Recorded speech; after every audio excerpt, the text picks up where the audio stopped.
海は見ている世界の始まりも海は知っている世界の終わり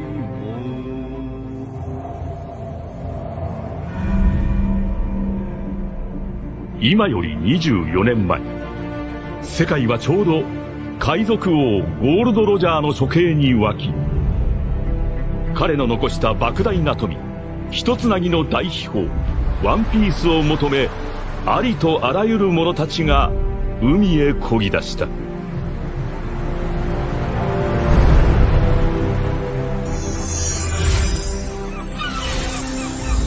one piece क्या है, ये जानने के लिए हमें वन पीस वर्ल्ड का क्रिएशन एंड वॉइस सेंचुरी से लेकर लूफी एंड रॉजर का dream and inherited wheel of D क्या है, ये सब जानना पड़ेगा।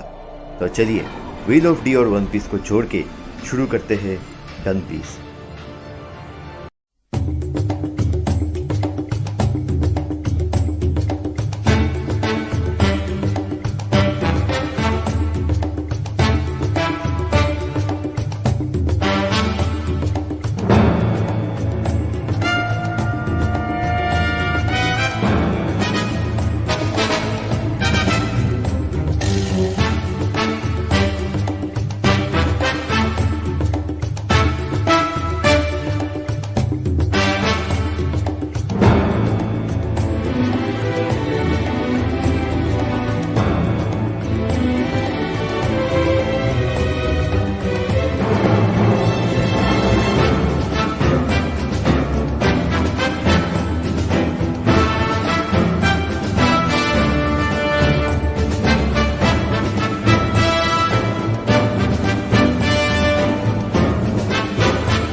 सबसे पहले शुरू करते हैं लूफी और रॉजर का रिडिकुलसली शेयर्ड ड्रीम से, जिस ड्रीम के बारे में जानने के बाद एस और साबो एंड व्हाइट बियर्ड और ओडेन शॉक्ड हो जाते हैं।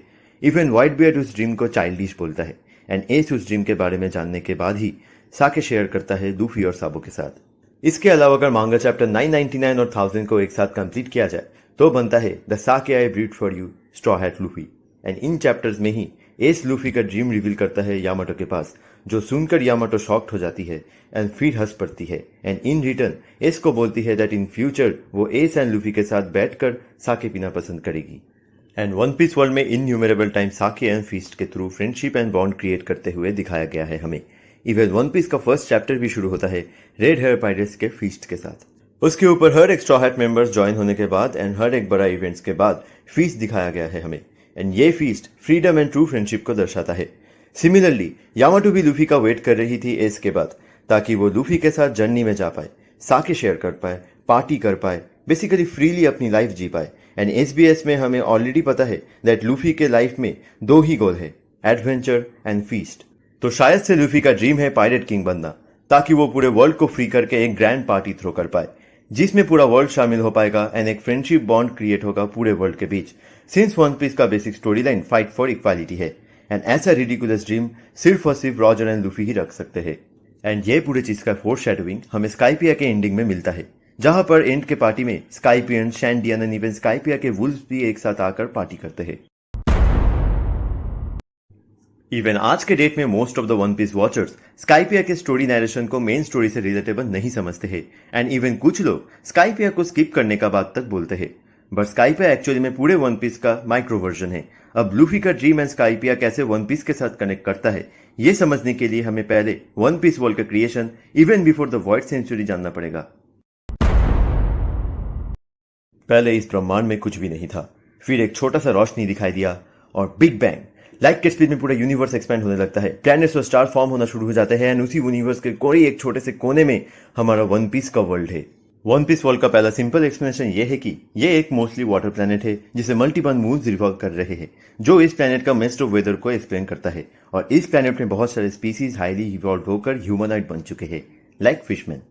बट वन पीस का वर्ल्ड शायद से नॉर्स माइथोलॉजी के द ट्री ऑफ लाइफ से इंस्पायर्ड है, जिसमें एक मेन प्लैनेट को 8 ड्वार्फ प्लैनेट्स रिवॉल्व करते हैं।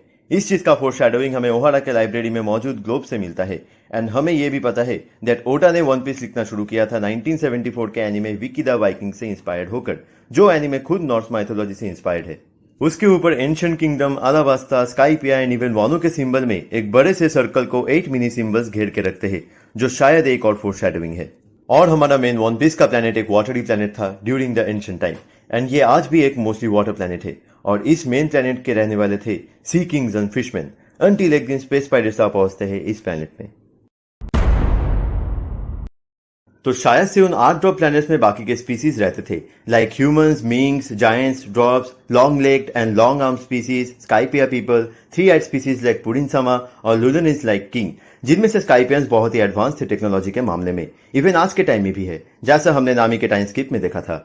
बट कोई अननोन रीजन की वजह से शायद most of this drop planets destroy हो जाते हैं, एंड उन डिस्ट्रॉय प्लैनेट्स का कुछ पार्ट्स आ गिरता है मेन वाटरी प्लैनेट में, जो इतने सारे आइलैंड्स फॉर्म करता है। और ये इंसिडेंट ये भी डिस्क्राइब करता है कि क्यों वन पीस वर्ल्ड का हर एक आइलैंड का वेदर इतना डिफरेंट है, एंड क्यों सब आइलैंड्स का मैग्नेटिक फील्ड्स भी डिफरेंट है।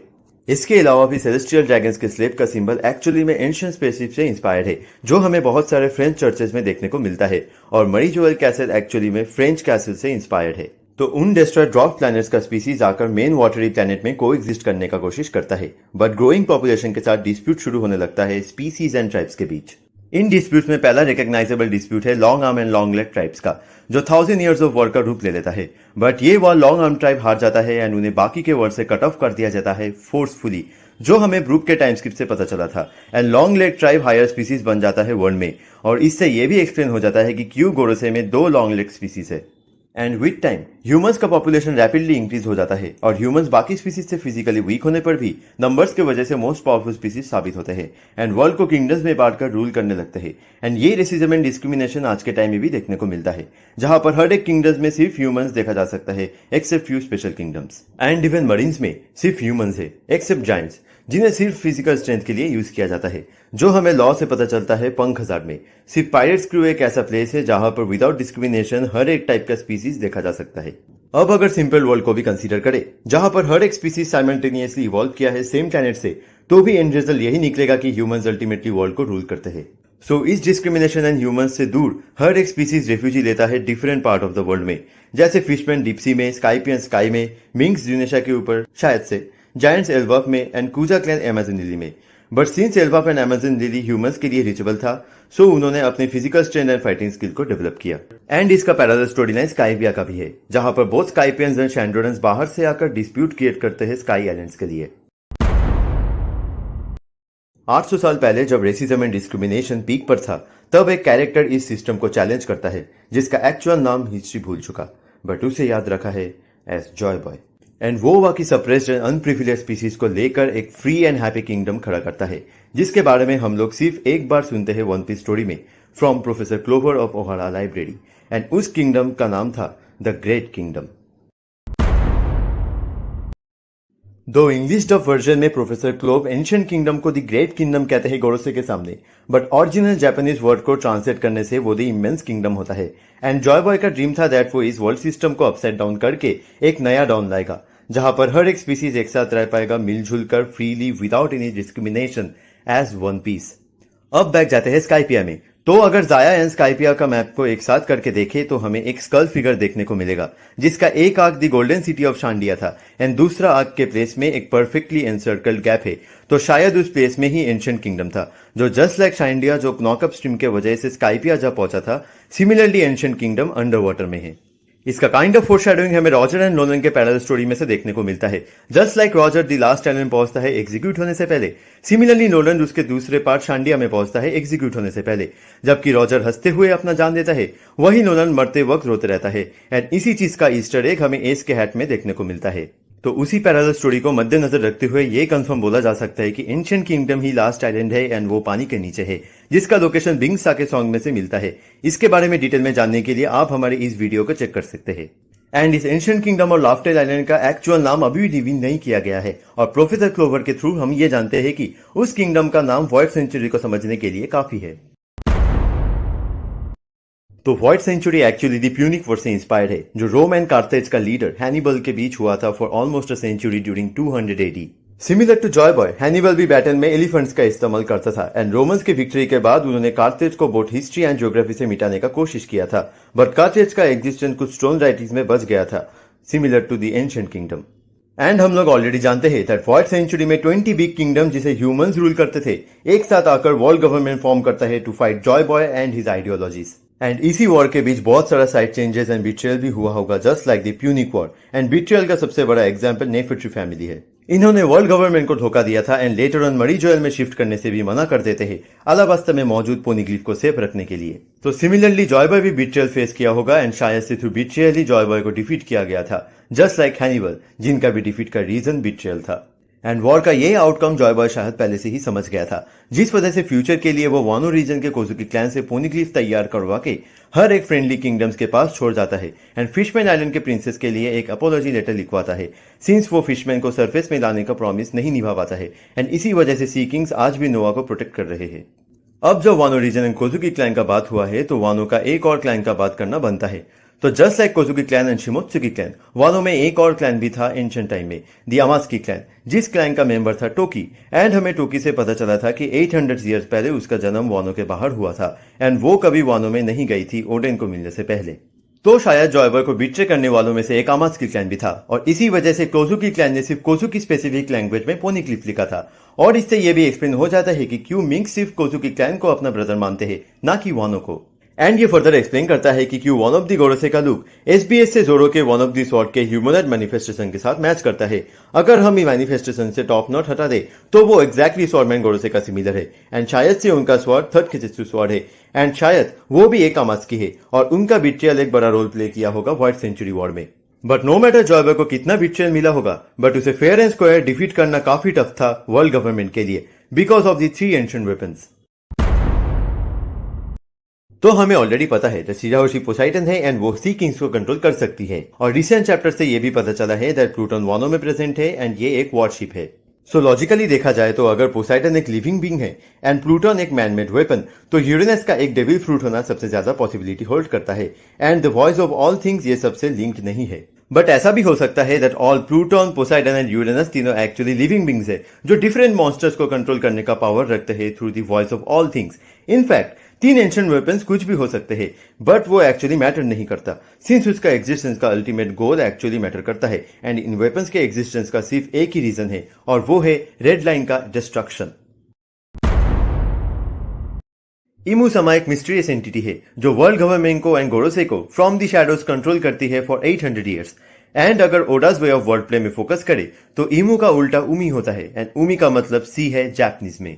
और अभी तक हमने ऑलमोस्ट सब टाइप का डेविल फ्रूट देख लिया है सिर्फ वाटर और सी का पावर छोड़ के एंड एक डेविल फ्रूट यूजर का सबसे वर्स्ट एनिमी सी पावर वाला ही होना चाहिए, जिसके बारे में डिटेल में जानने के लिए आप हमारे इस वीडियो को चेक कर सकते हैं। इसके अलावा एक और थ्योरी ये है कि सिंस इमू वर्ड का उल्टा उमी होता है तो शायद इमू समा का पावर भी सी का ऑपोजिट अर्थ और डेविल फ्रूट का पावर है, यानी बेसिकली इमू समा अर्थ गॉड या फिर गॉडेस है एंड रेड लाइन उस डेविल फ्रूट के पावर से ही बिल्ड किया गया था एंशिएंट टाइम में to divide the world and rule it. And Imu sama का इमॉर्टल प्लस अर्थ गॉड या फिर गॉडेस होना भी प्यूनिक वर्ड से इंस्पायर्ड है, सिंस लाइक इमू समा रोम उस वर्ड को जीत लेता है एंड रोम को आज भी एज एन इमॉर्टल लैंड जाना जाता है।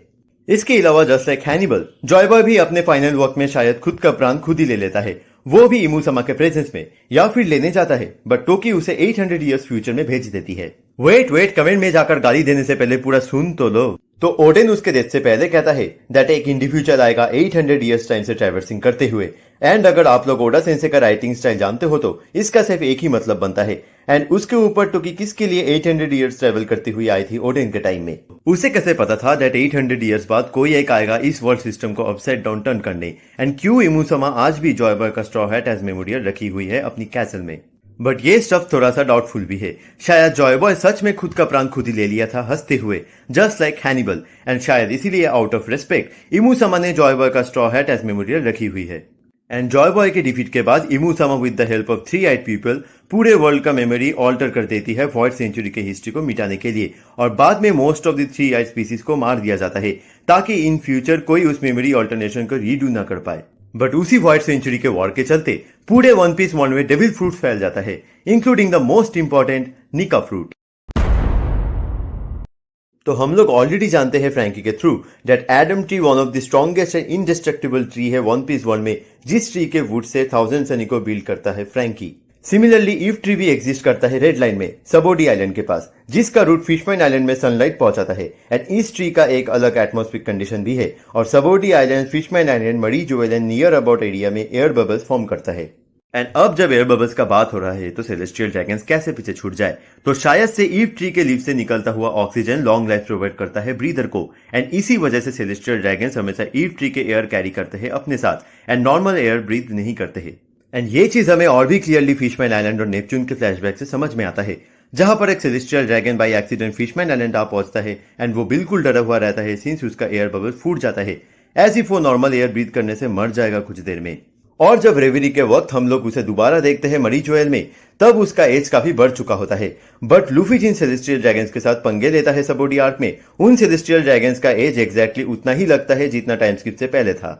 एंड मे बी इसी लॉन्ग लाइफ को इनकार करके मॉर्टल लाइफ चूज करने के लिए डोफ्लामिंगो इतना हेट करता था अपने फादर को, और उसके फादर को मारने के बाद वो इतना डेस्परेटली कोशिश करता रहा मरी जोएल रिटर्न जाने के लिए। एंड लाखों कोशिश करके भी फेल होने के बाद उसके लॉन्ग लाइफ का सपना पूरा करने के लिए डोफ्लामिंगो दूसरा उपाय ढूंढ निकालता है, जो कि था ओपे ओपे Nomi. And may be immortality ही वो ट्रेजर है मरी जोएल का, जिसके बारे में डोफ्लामिंगो बात करता है। एंड अब अगर डेविल फ्रूट्स के ओरिजिन का बात करें तो इसके भी दो पॉसिबिलिटीज है।